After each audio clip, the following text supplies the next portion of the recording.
The morning sunlight spilled across the marble floor of the Halston and Pierce building like liquid gold. You could smell money in the air, expensive perfume, roasted espresso, and that faint chemical clean only skyscraper lobbies have. It was the kind of place where people carried themselves, like they owned the whole city, and that's exactly where Ava Monroe was headed. She was 30, maybe. A small but steady woman with confidence that didn't need an audience. Her hair, natural, tightly coiled, and perfect, sat like a quiet crown. Her blazer was simple, not designer, but sharp enough to say, "I earned this." In her left hand, she carried a folder packed with legal briefs.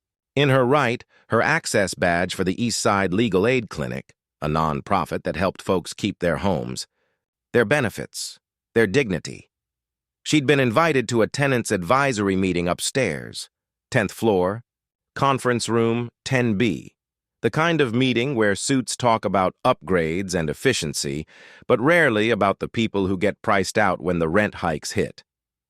So there she was, signing in at the front desk, giving the security guard a warm smile when a voice, smug, amused, floated over the sound of footsteps and chatter. "Well, would you look at this?" the man said. She turned. He was tall, polished, mid-40s, probably the kind of guy who calls his interns kiddo and thinks charm excuses everything. His name was Martin Dale, a director for one of the firms in the building. Tailored jacket, designer watch, smile like he just knew you couldn't touch him. He looked Ava up and down like she'd wandered into the wrong place. Then, in that fake friendly tone that always carries a knife, he said, "You lost, sweetheart? This building's for tenants, not visitors." The room went a little quiet. The receptionist froze. A man delivering flowers slowed his cart. Ava just smiled softly. "No, sir. I'm not lost." But Martin wasn't done. He chuckled. That low, patronizing laugh rich folks use when they think they're being witty. "Oh, right. You must be with one of those outreach programs. Cute." He turned to the guard. "We really let anybody in here these days, huh?" The guard's face went red. People in line looked at the floor. You could feel it. That heavy silence, the kind that squeezes your ribs. Ava felt it too, but she also felt something steadier underneath. The voice of her grandmother years ago saying, "Don't waste your breath proving your worth to small minds. Just keep walking." So she did. "Actually," she said evenly, "I'm Ava Monroe, attorney with East Side Legal. I'm here for the advisory board meeting." Her tone didn't wobble once. Martin blinked, like her words had come from a frequency he wasn't used to hearing. Then he smirked. "Attorney, huh? Good for you." He gave a half laugh. "Guess they'll let anyone pass the bar these days." And just like that, the insult landed. Phones came out. Someone started recording. Not a scene, not a fight. Just that subtle cruelty caught on camera. Ava didn't raise her voice, didn't snap back. She just gave a polite nod and headed to the elevator, each step deliberate. You could almost hear the whisper of her heels over the marble, steady and proud. And in that hush, something shifted. People noticed the calm. They noticed the dignity. They noticed how small Martin suddenly looked. The elevator doors slid open with a soft chime, and she stepped inside. Inside the elevator, Ava exhaled. The hum of the motor was the only sound. A couple of other tenants were in there, young professionals, earbuds in, pretending not to stare. She could feel their sympathy in the silence, but also their hesitation. Nobody wants to get involved in moments like that. She thought of her clients, single moms, veterans, seniors on fixed income, people who faced worse insults every week. She straightened her posture. By the time the doors opened on the 10th floor, her pulse had slowed back to normal. The Halston and Pierce boardroom looked like something out of a movie. Glass walls, brushed steel chairs, coffee service in the corner. Every detail said money and control. Martin was already there, leaning back in his seat like the host of a show. His tone was light, his laugh loud. He saw Ava walk in and smirked, just barely. She took her seat, unbothered. The meeting started, building management updates, proposed policy changes, all the dull things that hide big consequences. The hot topic? Raising tenant fees. Martin led the charge. We're proposing a new amenities fee for nonprofit spaces, he said smoothly. It's only fair. Everyone needs to contribute to building improvements. But improvements really meant pushing out smaller tenants, like Ava's clinic. When it was her turn, Ava cleared her throat. Our clinic serves over 2,000 residents a year, she said, her tone even but firm. We've helped this building meet its own community partnership goals. You raise our fees, we're gone, and the neighborhood loses vital support. Martin waved a hand, smiling like she was a child interrupting grown-ups. That's admirable, Ms. Monroe, really. But business is business. She looked him right in the eye. Then maybe business should remember the people it depends on. You could have heard a pin drop. The board members shifted in their seats. One older woman on the panel gave Ava the slightest nod.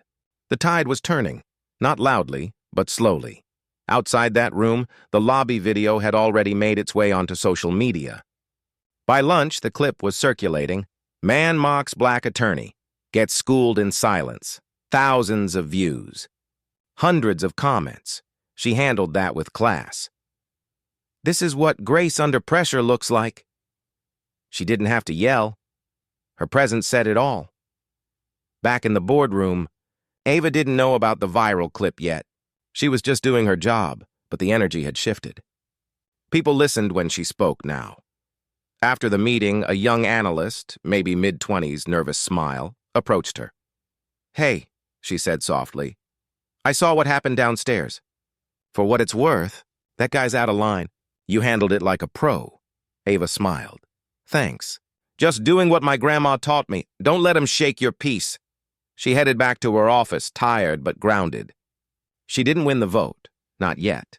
But she'd earned something more powerful than sympathy. She'd earned eyes, attention, the quiet curiosity of people starting to wonder, who exactly is this woman they tried to play small? And by that evening, that curiosity was about to blow the story wide open. A week later, the board called for a follow-up hearing. Public this time, streamed online for all the tenants. Ava came prepared. Fresh suit, polished shoes, every stat, document, and legal clause tucked neatly in her binder. Her colleagues had her back. 2. The clinic's director, a few volunteers, even a couple of clients who wanted to show support. When she walked into the conference hall, you could feel the temperature shift. People recognized her from the video. Phones angled her way, and right across the room, Martin was there, still in his designer suit, still trying to wear that smug grin. But his confidence wasn't as loud this time. The meeting started. Ava waited her turn. When the chair finally called her name, she stood. No theatrics. Just steady grace. Good morning, she said, voice carrying across the room. I'm Ava Monroe, representing Eastside Legal Aid. Before any talk of fees, let's talk about what this building's tenants mean to this city. Then she laid it out. Facts, receipts, stories.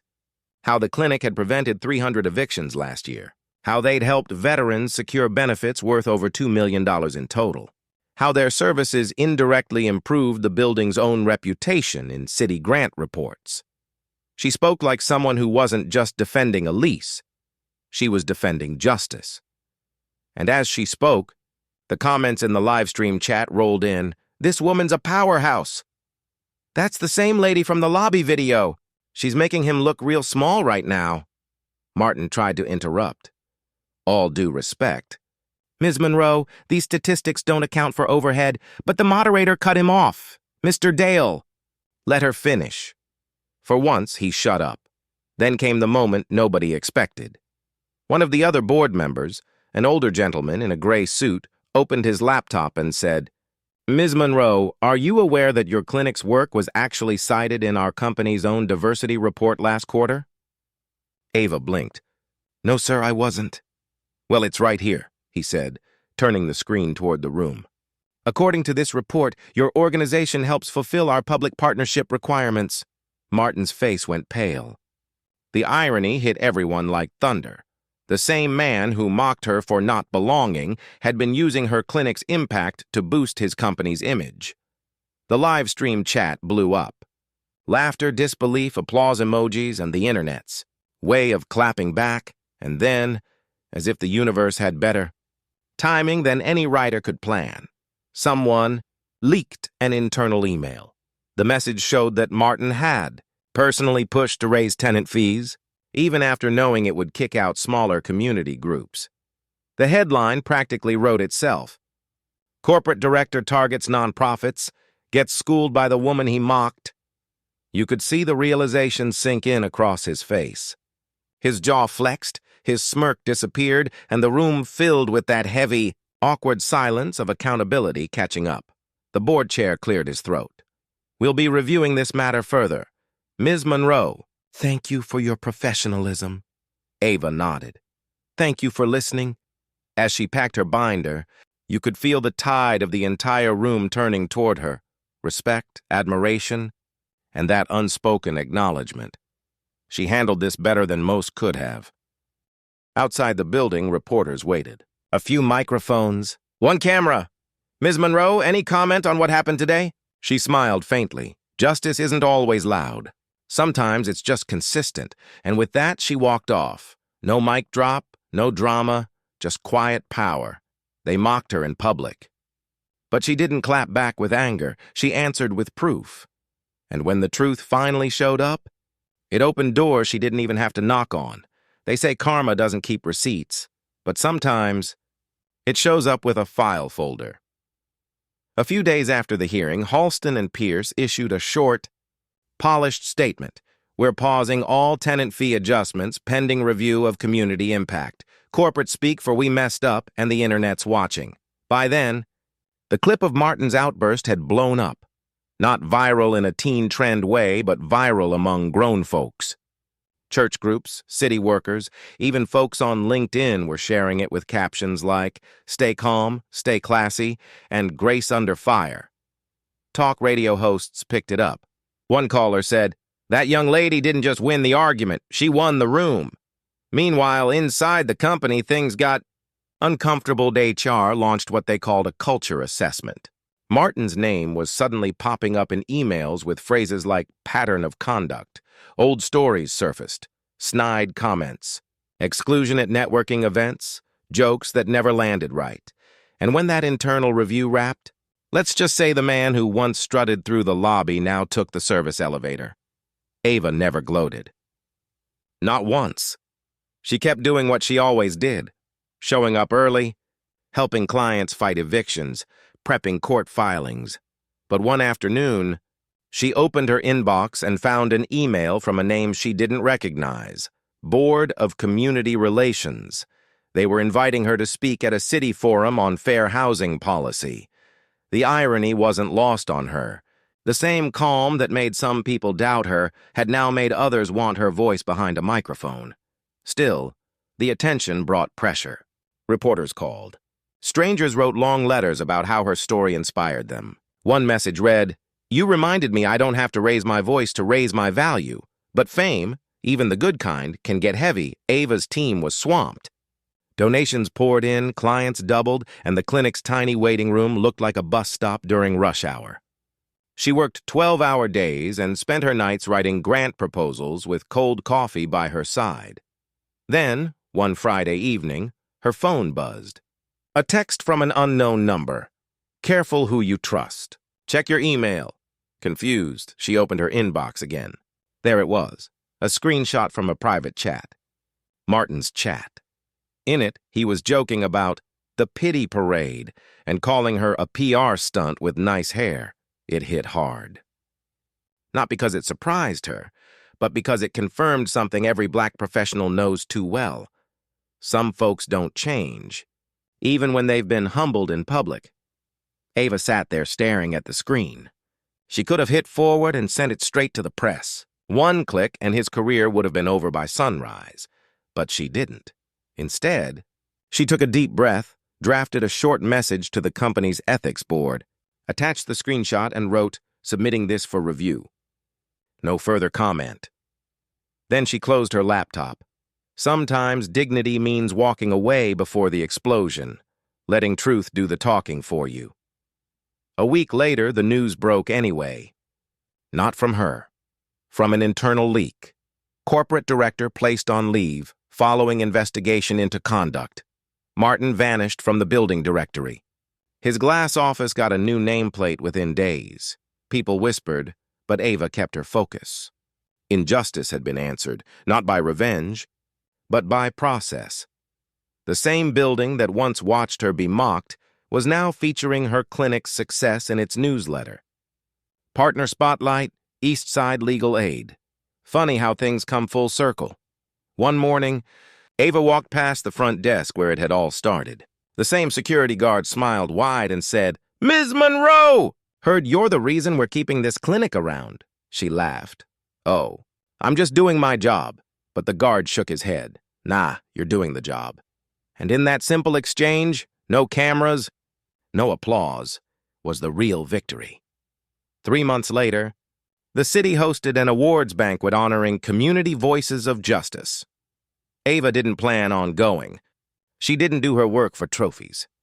But her staff practically pushed her out the door saying, "Girl, put on that blue dress and go represent." So she did. The ballroom glittered with chandeliers, polished floors, and polite small talk.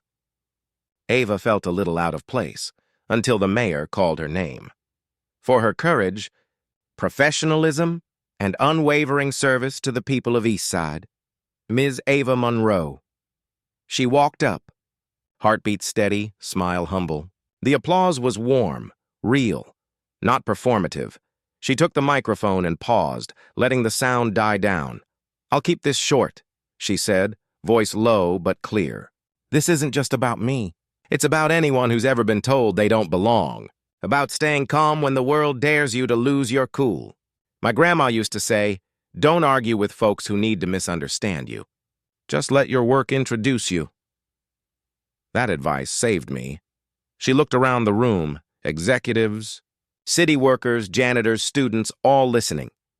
I hope this reminds somebody out there that grace isn't weakness. It's quiet power. And sometimes the most professional thing you can do is keep your peace. The crowd rose in a standing ovation.